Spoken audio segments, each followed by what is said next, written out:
Chicago, Illinois. Chi-Town, the Windy City, that's what they call you. But underneath the skyline, underneath the politics, underneath the sirens and summer block parties, Chicago knows how to carry grief. It hangs in the alleyways, rests heavy on porch steps, slides through train tracks and cracked sidewalks like smoke escaping a dying ember. And on April 14th, 2026, that smoke drifted into a brick home on West Arthington Street. Inside that house were two people deeply tied to their community. A mother, a son. One was known as a healer, the other as a young man trying to help people survive their pain. Barbara Deer was 51 years old, a speech-language pathologist, an advocate, a leader, a woman who organized anti-violence walks while their city bled from violence around her. Her son, Kaleb, was 23, a psychology graduate, a mental health counselor, a young black man trying to build something meaningful in a world that often tears black men apart before they ever got the chance. But by sunset that Tuesday evening, both were dead. And the first signs that something was wrong didn't come from a scream, didn't come from neighbors, didn't come from gunshots. It came from an Apple Watch, a digital pulse, a fall alert, a quiet electronic whisper saying something terrible has happened. A family friend rushed to the home. The dog barked outside. The front door was bolted. Texts went unanswered. And when police entered the house, they found Barbara and Kaleb lying in blood beside shell casings and a recovered weapon. Authorities would later rule it a murder-suicide. But tonight, we are not here just to repeat headlines. We are here to talk about the collapse of a family already carrying grief, about mental health, about public service, about what happens when pain hides behind polished smiles and community respectability. Because sometimes the loudest tragedies happen in complete silence. So light it up, listen close, and you guys know, the smoke, it never lies. Welcome back to Cigar A Crime. I'm your host, Dr. D, and this is the Lounge of Truth, the place where we slow down the headlines, pull apart the narratives, and remember that every case file started with a human life. Tonight's episode takes us to Chicago, specifically the West Side community of East Garfield Park. Though some media outlets labeled it North Lawndale or Harmon Square, but regardless of the map label, the pain was real. This is the story of Barbara Deer and Kaleb Deer, a mother and son whose death shocked political leaders, activists, neighbors, sorority sisters, fraternity brothers, and a grieving Chicago community. Tonight we examine the facts, the unanswered questions, and the emotional wreckage left behind. So settle in, because this one doesn't just hurt, it lingers. Tonight's cigar is the Padron 1964 anniversary Maduro. Dark wrapper, rich earth, cocoa, pepper. A slow burn that demands patience. And that's why this cigar fits tonight's story. The Deer family carried legacy, political influence, community respect, service. From the outside, everything looked structured, strong, polished. But Maduro wrappers hide complexity beneath darkness. And this case reminds us that families can appear solid while privately carrying storms no one else sees. The Padron burns slow, like grief. And tonight, every draw tastes like memory. Before Barbara Deer became a headline, She was a daughter from Chicago's West Side, raised in North Lawndale, educated, driven, compassionate. She earned degrees from Jackson State University and the University of Illinois, Urbana-Champaign. Barbara became a licensed speech-language pathologist, a profession built around helping people communicate in a world that often refuses to listen. Think about that irony. A woman who dedicated her life to helping others find their voice would become the center of a tragedy filled with silence. She wasn't only a clinician. Barbara was deeply woven into Chicago community life. She served as an executive director of Juneteenth, Illinois. She led Metamorphosis Health, LLC. She volunteered, fundraised, advocated for DEI work, participated in arts and culture initiatives.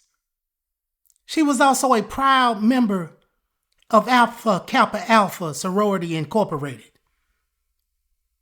And if you spent time around Black civic organizations, you know what that means. Service, sisterhood, visibility, responsibility. Barbara Deer was not invisible in her community. People knew her, trusted her, loved her, and perhaps most importantly, they leaned on her. But there's another layer to this story. Barbara's husband, Dennis Deer, had died less than 2 years earlier after complications from a double lung transplant. Dennis was a former Cook County commissioner for Illinois' 2nd District. That matters because grief changes the architecture of a family. After a patriarch like Dennis dies, everyone else often shifts positions emotionally. Some become caretakers. Some become protectors. Some quietly fall apart. And sometimes nobody notices who's drowning until it's too late. Kaleb Deer was born May 5th, 2002. Young, educated, ambitious. By all public accounts, he was trying to build a future rooted in purpose. He graduated from Northern Illinois University with a psychology degree. He worked as a mental health counselor, had experience at Stroger Hospital. He was pursuing an MBA and even launched his own clothing brand called Stealth Clothing. At the time of his passing, he was pursuing his real estate license with plans to partner with his brother Canaan. They were going to strengthen communities through financial literacy and home ownership. And Kaleb was known for his compassion, his dependability, his quiet strength, and his ability to lead. Kaleb also belonged to Omega Psi Phi Fraternity Incorporated. And that detail matters too because fraternity culture often creates this strong public identity, brotherhood, leadership, expectation. Young Black men in those spaces are frequently taught to project their strength. But strength and stability are not always the same thing. The hardest truth in this case is that someone trained in mental health work may still lose the battle inside their own mind. And if this official ruling is accurate, then this tragedy forces us into deeply uncomfortable territory. How does a young man dedicated to helping others emotionally become connected to unimaginable violence inside his own home? That question sits at the center of this entire episode. And there are no easy answers. I want to walk you through the timeline of events that day, April 14th, 2026, Chicago. The evening begins like countless others. Traffic moving through the West Side, sirens somewhere in the distance. Dogs barking behind fences, people trying to make it home before dark. But inside the Deer residence, something catastrophic unfolds. Public records place the discovery sometime between roughly 5:50 p.m. and 6:53 p.m., though exact timing remains unresolved. Then comes the Apple Watch alert. That detail feels almost cinematic. Cold, modern, disturbing. Kaleb's twin brother, Kanan, receives a fall notification connected to their mother, Barbara. Imagine that moment. Your phone buzzes, an automated message appears, and suddenly technology becomes the first witness to tragedy. A family friend goes to the house. Outside, the family dog is barking. The car is still there. The front door is bolted shut. Texts to Barbara and Kaleb receive no response. At some point, police are contacted. Officers arrive. And when they enter the home, they find Barbara and Kaleb inside in pools of blood with shell casings nearby. Barbara Deer had suffered multiple gunshots, wounds to the chest. Kaleb had suffered a gunshot wound to the head. Both were pronounced dead at the scene. A weapon was recovered. And just like that, one of Chicago's most respected community families became the center of a devastating investigation. In this investigation, the official case number is JK217831. Chicago crime data classified the incident as domestic related. First-degree homicide inside a residence, no arrest listed. Area 4 detectives took over the investigation. Now let's slow this down carefully because authorities publicly concluded Barbara Deer's death was ruled a homicide. Kaleb Deer death was ruled suicide. That ruling shaped the entire narrative moving forward. But there are important limitations in the publicly available evidence. No complete detective supplements have been released publicly. No CAD logs. No 911 audio. No full autopsy narratives. No toxicology reports. No firearm trace reports. That means much of the public understanding relies on secondary reporting rather than complete official documentation. Still, certain scene details consistently appear. Shell casings were reportedly found near the bodies.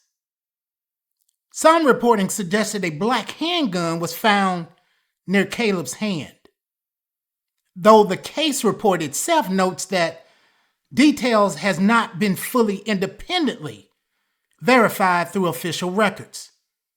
And this is where responsible storytelling matters.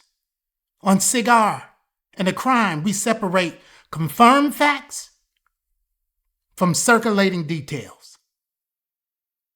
That distinction matters because speculation becomes dangerous in emotionally charged cases, especially when the accused is deceased and cannot speak.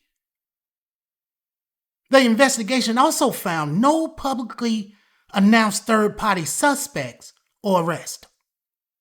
No conspiracy evidence publicly surfaced. No announced break-in. No public indication of another shooter. At least not from what's currently available.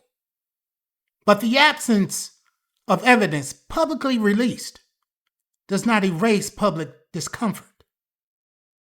And many people struggle emotionally with the official conclusions because the Deer family was viewed as deeply rooted, accomplished, and community-centered. Which brings us to something bigger than evidence: perception. The media coverage, the media narrative evolved very fast. Breaking news shock, then community grief, then murder-suicide information, and finally, public attempts to emotionally process the impossible. Outlets across Chicago covered the case heavily, including ABC 7 Chicago, Chicago Sun-Times, CBS Chicago, and NBC Chicago. The most emotionally powerful reporting centered around the Apple Watch alert and the family dog barking outside the home. Why? Because details humanize tragedy. They make listeners visualize the final moments before discovery. And in true crime storytelling, those moments often become unforgettable. Political leaders also responded publicly. J.B. Pritzker offered condolences. Tony Preckwinkle praised the family's compassion and service. Community leaders described the Deers as pillars of the West Side. And then came one of the most heartbreaking twists of all. Barbara Deer had already planned an anti-violence walk for the following day. Instead of canceling it, the community turned it into a memorial walk in her honor. That detail says everything. A woman trying to stop violence became memorialized because of violence. Chicago can be poetic in the cruelest ways. Now let's talk carefully about the controversy surrounding this case. Not conspiracy, no internet fiction, but legitimate public tension. One major issue: the lack of publicly released investigative materials. No complete autopsy packet.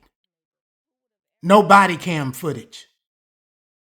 No released CAD timeline. No publicly accessible detective narrative. That vacuum creates uncertainty, and uncertainty creates speculation. Another issue involved neighborhood identification. Official city data places the case in East Garfield Park, but multiple media outlets labeled it as North Lawndale or Holman Square. Now, some people may hear that and think, who cares? But geography matters in Chicago. Neighborhoods labels carry political identity, racial history, economic assumptions, violence narratives. The way media frames locations subtly shapes public interpretation. There's also the uncomfortable reality that murder-suicide conclusions often close public curiosity faster than other homicide classifications. Once a case receives that label, investigative transparency sometimes slows dramatically. Families and communities are left emotionally stranded between grief and unanswered questions. And because Kaleb worked in mental health, the public wrestled with another painful contradiction.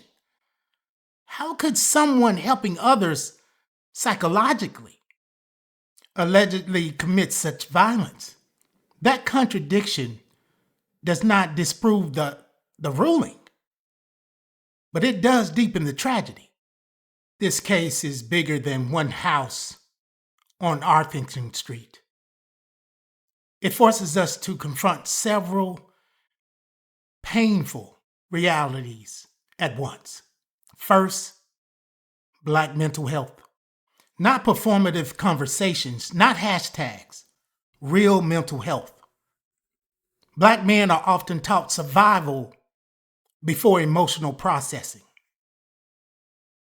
Pain becomes hidden, buried, masked by achievement.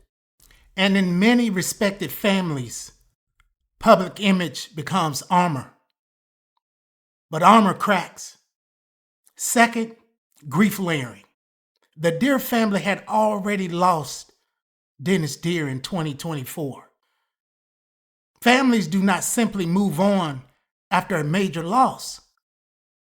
Especially high visible families expected to remain strong publicly. Third, community violence fatigue.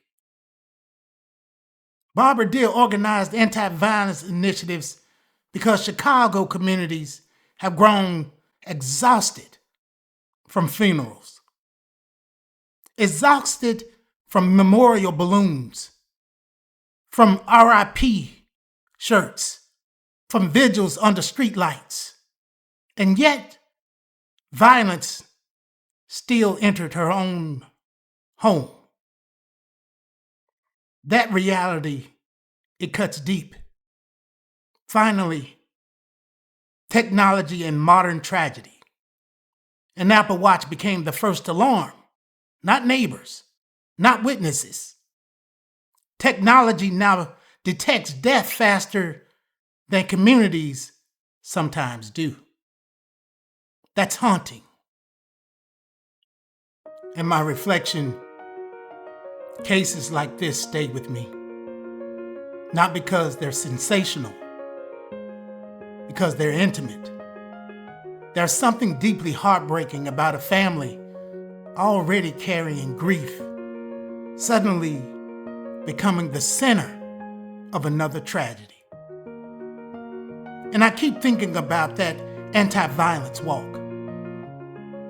Barbara Deer spent her life trying to create healing spaces in wounded communities. That matters. Too often we reduce victims to their own final moments. But Barbara Deer was a builder, an educator, an organizer, a mother, a woman who poured herself into people. And Kaleb, this young man, this brother, 23, is young. Too young for obituary language. Too young for funeral programs. Too young for theories and headlines.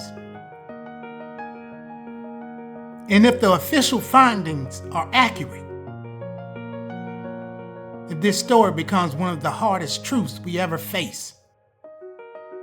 Sometimes pain lives in places the public cannot see. Not every struggle announces itself. Some people smile while collapsing internally. Some families look strong while silently unraveling. And sometimes the people trying the hardest to help others are privately losing themselves. That doesn't excuse violence, but it does demand deeper conversations about intervention, grief, mental health, and emotional isolation. Because if we only discuss tragedy after blood hits the floor, we're already too late.